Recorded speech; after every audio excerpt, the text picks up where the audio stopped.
Okay, let's get started. This is going to be, I think, part 11. Um, and this one, I'd also like to, like to make it quick, uh, because we're sort of going to be digressing a bit. We're going to be talking about back propagation. Uh, and specifically, again, we're going to be talking about how back propagation, the algorithm, is implemented in Candle. And I think it's pretty much the same thing that you see in other frameworks like PyTorch or probably TensorFlow as well, although I'm not aware of them. But yeah, in Candle, how is back propagation actually implemented? We'll take a look at that. I've written some unit tests so that we can sort of walk through these pieces and understand, how this works. But before we get started, let's actually go ahead and look at, what we've done so far. Just a recap. So the recap is basically, this is the transformer. We've built the encoder. We've also built the decoder. You can think of the encoder and decoder as basically a tensor processing engine, which means tensors go in at each, step. There's something happening to that tensor, and then it comes out the other end, and then the input to the next block is usually going to be whatever the output was from the previous block. And likewise, you just keep, you know, processing tensors. And then ultimately, you get what's called the model. So that's what you can, when you take that tensor processing engine and break it up into two halves, you have the encoder part and you've got the decoder part. So that stuff is what we've learned. Um, but we'll sort of look at this in a different view. Uh, by different view, I just mean that, we're going to be looking at this particular simplified version of what you can think of, a neural network. Now, we're not just talking about a transformer, we're just talking about a neural network, all right? And in other words, the transformer is also a neural network, all right? So we'll get to that part, but effectively, I talked about the first part. That means the feed forward layer, which is this part where, you know, in here, you can think of this as X1 next to our two inputs. And then you've got W1, W2, and W3 and W4, which are the edges. They are all weights. You can call them tensors. The inputs are also tensors in this case. Assume, just try and draw parallels. X1 and X2 and all these weights are all tensors. So you basically, for in the case of X1, it's X1 is equal, oh sorry, sorry, X1 times W1 plus X1 times W2 gives you, whatever goes into Z1, this part, okay? And you take the output, which is Z1, and apply what's called an activation function, right? All of this stuff, I'm not going to go through, what this is, etc. But just know that this is what you would end up doing in any neural network, wherein you take the inputs, you take the weights, and then you sort of multiply them, and then you have an activation function. The activation function is to basically let us know whether or not the inputs that have been these weights and those inputs, uh, do these weights actually, uh, what sort of weightage do the weights have uh, to this whole neural network uh, for the objective that we have at hand, whatever the objective might be. It might be object detection, it might be translation, transcription, whatever it is. We're not bothered, but just giving you some view of it, a simplified view. And then at the end of this, you also have another weight over here. Whatever comes out of the activation function, you multiply that by W5, and then you get your input into this node. And then finally, what you do is you calculate whatever from all of the neurons from, let me just use a different color, from all of these neurons, you calculate a final output, all right? I'll just call that an output. And you compare that with, what was expected, whatever was expected. Suppose you were doing the basics. You're saying that you're comparing, somebody writes human written in human, in a person's handwriting, somebody's written a digit. You want to figure out whether that's, a 6 or a 5 or a 4 or whatever. And you get that you've gotten some output of it. Now you want to compare it with what's the actual thing. So you thought that this was a 6, but was it a 6? And how far are you from the result? So you calculate what's called the loss function. That's the important thing. So that's the loss calculation part that we need to do. Once this entire, I'm just going to clean up everything. So once we actually go ahead and, uh, I wish I could do this faster, but fine. Once we actually go ahead and calculate the feed forward and the loss, the next step, the last part, is to actually do backpropagation. And the way backpropagation actually works is uh, the simplest thing that we do is once we've calculated the loss, sorry, I'll just need to edit this. Once we calculated the loss function over here, so we've calculated the loss.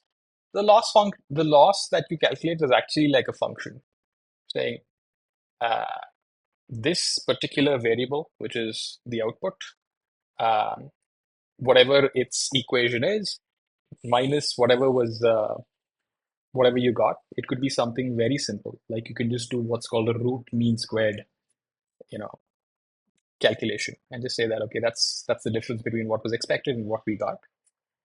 You want to reduce that loss, all right?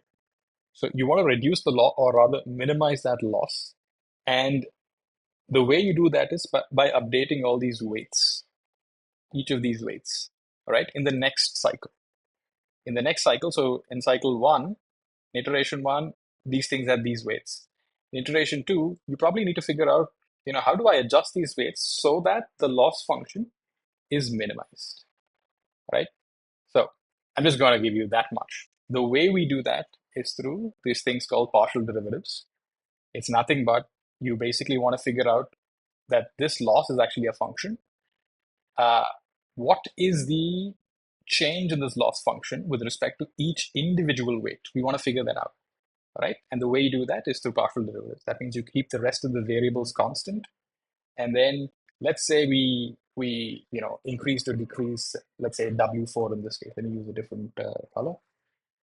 We increase, let's say W4. By how much does the loss function change? That's kind of what we're trying to measure in backpropagation. We're trying to figure those equations out. But the math is not important. It's all something that you can go figure out. It's easy to sort of get to. Okay, with that said, let me come back to our goal, which is effectively understanding how this is done in uh, Canva, right? So what I've done is I've actually gone ahead and looked at the implementation, and I've picked the parts out of the implementation where this is actually done, just so that you don't have to go through the whole thing, because some of these things, these implementations usually create private. That means we can't really call it. That means I can't show you in a unit test how to call it and use it. So I just copied that implementation and used it in a unit test in my project. Of course, we're just playing around with it. So the way this works is, first let's understand the implementation of tensors. And I've written some notes down over here. So in Candle, you've got two types: tensor, that's the tensor underscore, and the tensor. And this is usually a pattern that you see with folks writing a lot of Rust. The underscore is usually the inner type, and the tensor is the outer type, or the wrapper type, you can say. So effectively, what is the tensor underscore? It's got a unique ID, which is atomically incremented, etc. That's fine. But the important thing for backpropagation is this thing called the op. All right, I'll show you what that looks like. So for example, this is our tensor, all right? And as you can see, it's wrapped in an arc. And if you go to the definition of this, you'll see that there's a tensor ID that's atomically incremented counter. But you have your storage, which we've discussed in the previous stream, where we talked about, how do you store these tensors? Where do you store them? Like, do you store them on the GPU, on the CPU, or what kind of GPUs, etc. That you can just look at the previous one. The layout is all fine. The important thing is this, the op, where you can see this type called the backprop op. If you were to jump in a bit further, you will see, sorry, If you were to jump in a bit further, you would see that the backprop op is nothing but a wrapper around this type called the op type itself. And as you keep going and figuring things out, you'll see that an op is nothing but an enum. Pretty much all of the different operations that are supported by Candle, you probably plug them in here and say that, okay, if it's an add operation, which is a binary operation. So you got two tensors and you got the operation. I could probably use this. Likewise, there's an operation for matmul, there's an operation for gather, etc., etc., etc. But the important thing about this op is this op will actually tell us how this tensor, if I had an instance of this tensor, how this tensor was actually created. Did you just create it manually, or is it the result of some operation? Right? So you actually have that information with you for each tensor. And using that information, what you need to do is you need to build a graph. So for example, if I give you a tensor, you'll need to figure out, okay, how did I get to this tensor? What are all the operations that are responsible for me to get to this tensor? So it's like a directed acyclic graph that you probably need to create to get to that tensor. And then finally, at that point, you will know, what are all the operations that are responsible to get to that tensor. So you're creating that graph. And that is the first piece that you need to understand. Because if you looked at the previous example that we spoke about, which is, if you saw the diagram over here, should be able to see that the tensors or the weights, etc., that you see over here are all flowing in one direction. All right, they're all flowing in one direction, and we need to figure out how do we get to this. How do we calculate the loss function? That's our goal. But in order for us to actually figure out the relationship between the loss function, the loss, where is that? Yeah, in order for us to figure out the relationship between the loss function and this weight, we can't actually do that directly. We need to calculate that indirectly. That means assuming C is the loss function over here, and we can calculate it with respect to O1 because we probably have the equation. But if you want to calculate it with respect to W5 over here, we'll have to do this thing called the chain rule of differentiation. It's basically, okay, I don't know why my pen is. We'll have to do the chain rule, okay, over here, which will essentially tell us that you can calculate the gradient of W5 with respect to the loss function using the chain rule. Again, not getting into that, but if you just look at it, you see that del C by del O and del O by del 1, del Z3 and del Z3 by del W5, these two terms sort of cancel out, and then you get the same thing. So it's a unique little trick that you use to do partial differentiation when you don't have direct relationships between two entities in a multivariate system. Okay, so that's the first thing. So the first thing that we figured out was that's how you figure out backprop. Great. Now, once that is done, you know that we are already keeping the information around for each tensor that says whether you were, you just appeared. That means you were created manually, or you were the result of a particular operation. All right. So you need to figure that out. And that's kind of what is happening in the implementation as well. So if we go back here, for example, let me just take you to a nice little example. So if you scroll down in the previous stream, I talked about, let's say, a matrix multiplication, right?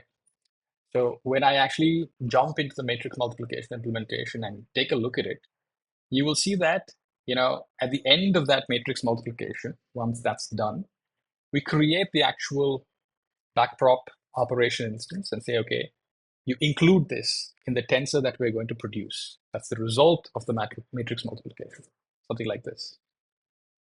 This information is what we can use to effectively first do what is called ordering, because there's an order in which every tensor is created right? There's a graph that we have to figure out. That ordering is usually called topological ordering.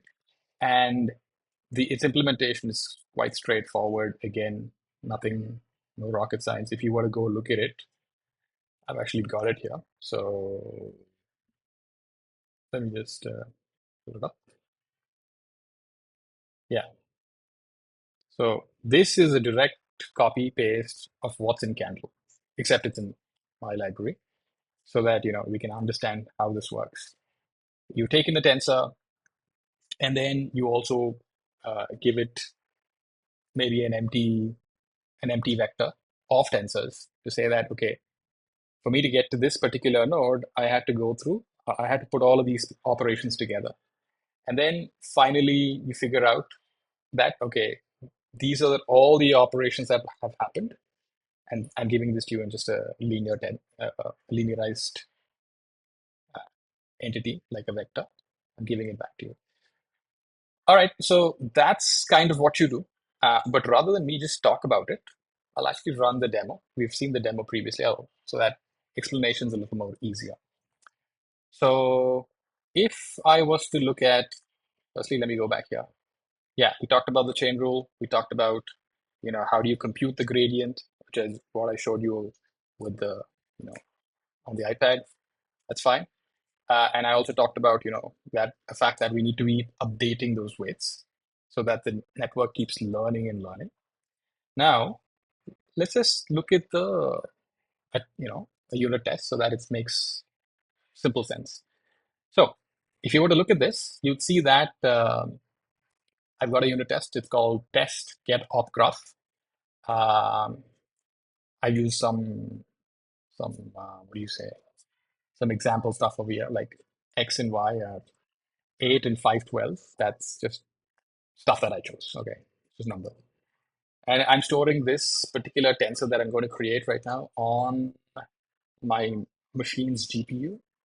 Uh, in Apple's case, it's got a unified memory architecture, so there's no separation between GPU memory and CPU memory. It's just unified. But that's fine. Effectively, let's just skip all these steps because this is just we've discussed this in the past in other episodes of this stream. If you come here, you will see that you create a tensor.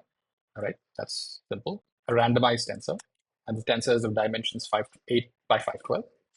And then I simply call slot nodes. Okay. Once I do that, I get the ordered set of nodes. That means all of the different operations that have happened for me to get to this particular tensor. All right, that's the first part. And then I also I call get op graph. This is nicely going to go through the entire graph, and then it's going to display all the different nodes and different operations that let us get here. So that is one part. I'm going to show you. I'll just run the unit test. So you can just run cargo test and test this unit test, and then you should be able to get this. So if you see let's just stick to case one. Case one is what? We had this tensor that we created, and then I just click forward. Now, when I do forward, and I'm actually trying to do, the way I can say this is, yeah. So this is a linear layer. So Candle already provides a built-in helper function that can help you create a linear uh, layer. And then I'm going to give the linear layer an input to say, okay, you're the linear layer. Let me give you an input. Let me forward the linear layer a bit. That's the feed forward operation that we're going to do. That should effectively produce something. That means this result tensor is the result of something that happened between the linear layer, this one, and something that happened between random in that process. So if you look at it that way, you see that the first argument uh, to the first one, the first tensor that was created over here was actually just created. So this part, there's no operations over here. If you actually go and look at how this thing was created, you'd see that, let's just go, you'd see that there's no operation. This is This is something that we just created out of the box. There's no previous operation that resulted in this particular tensor. So that's the first thing. And then as we go forward, the linear layer, when you click forward, it does a bunch of things. At the end of the day, it does a matrix multiplication. But before that, it does a broadcast operation as well. It's kind of what you see over here about broadcast op with this argument.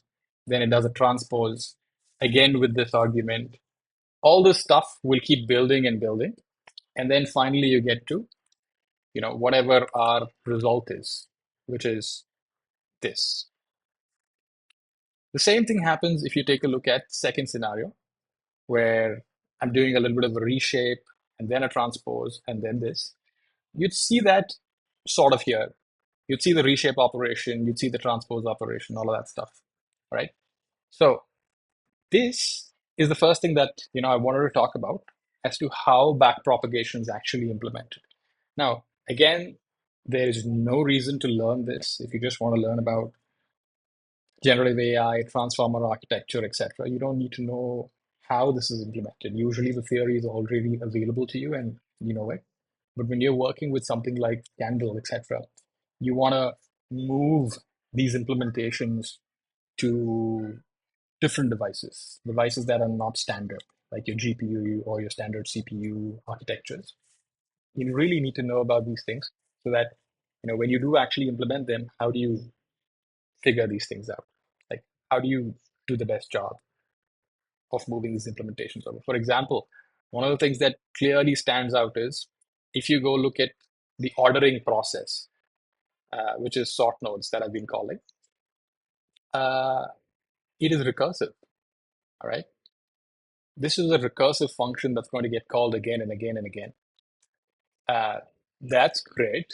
If it's recursive, then let's say I have a bit of a constrained environment. I'm not talking about a microcontroller, but I'm talking about an edge device that's not really powerful. It has a limited amount of memory. And I do have an op graph that's pretty big. A recursive function is going to blow up the stack, right? Because you're going to have a stack frame every time you call. And then how do you manage this? Some of the stuff that's happening over here is, there's a lot of arc usage. So you're not actually moving values, but you're moving uh, reference counted types around.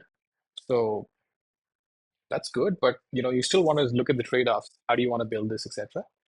So it's important to look at the implementation. The other thing that you can also see is the op graph does make use of atomics because the tensor IDs that you're seeing over here, which is this part, it's actually an atomic implementation that does that. So for me to show you that, let me just quickly show you that. So you see this? We are basically incrementally, this is the standard Rust way of doing a unique count for each item. You want to generate unique IDs, and you want to be sure of that, even if you have multiple cores running and multiple threads on these cores, etc. You can do that this way. But the architecture must support atomics. There are some architectures that may not support atomics, and you might be wondering which ones they are. There's a few. Okay, there's a few microcontrollers that don't support it for obvious reasons. It's not required over there. Yeah, what do you do in those cases? So you need to figure these things out, and that's kind of why I'd recommend looking into implementations so that you understand how you can I wouldn't say optimize, but adjust your implementations and then optimize on top of that. Okay, so great. Um, that's kind of what I want to cover. Do I have anything left? I guess not. So we covered the tensor types, the topological ordering, gradient computing, how that's done, backward passes, which is how is chain rule applied over here, and how do you get to this? There's one more thing that you probably is interesting that I found out is how this differentiation actually happens. Um, so if you actually went ahead and looked at, yeah, how do you calculate these partial derivatives? I haven't talked about that. Well, it's not really required because we're not the math folks anyway. Uh, but the way that happens is it's a a standard implementation that you would look at. So let me see if I can find it so that I can quickly show that to you. Where is that exactly supposed to be? So, sorry, this one needs to be, yeah, okay, it's right here.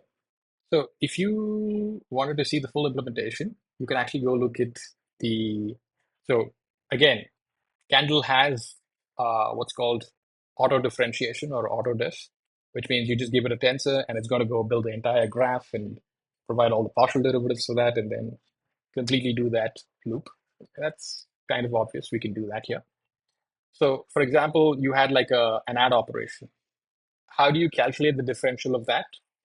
That's not really important, but you can actually go and look at the implementation over here. And it's interesting to see how you would calculate the differential of a matrix, some matrix operation. So that's called matrix calculus. You'd also be able to see that here. I think you see that. Yeah, yeah. So you see that you take the gradient of the, the parent operation, and then you multiply that with the transpose of the RHS. That way you'll get the gradient with respect to the loss function for the left-hand side of the matrix multiplication. And then you do the same thing for the right-hand side in vice versa conditions. And then you update the weights over there, right? The way this actually works is you have a separate state that you create, which is you create a gradient store. And that's an additional memory that you need, all right? When you're doing backpropagation, this is the stuff that takes up quite a bit of memory. If you're doing these large language models, this is the place where you need to keep calculating these gradient scores. There's a bunch of optimizations that people work on. It's good to learn more about this so that, when you're really, you know, uh, in a constrained environment, you want to figure how do you optimize this stuff because this stuff takes up quite a bit of space, right? And then you can also look at the grad store. Uh, yeah, the grad store is just a hash map between tensors and tensor gradients and the tensor ID mapping. Okay, so yeah, that's kind of what you need to know about Candle's implementation of backbone. Okay, I guess that's about it. There's nothing more to discuss.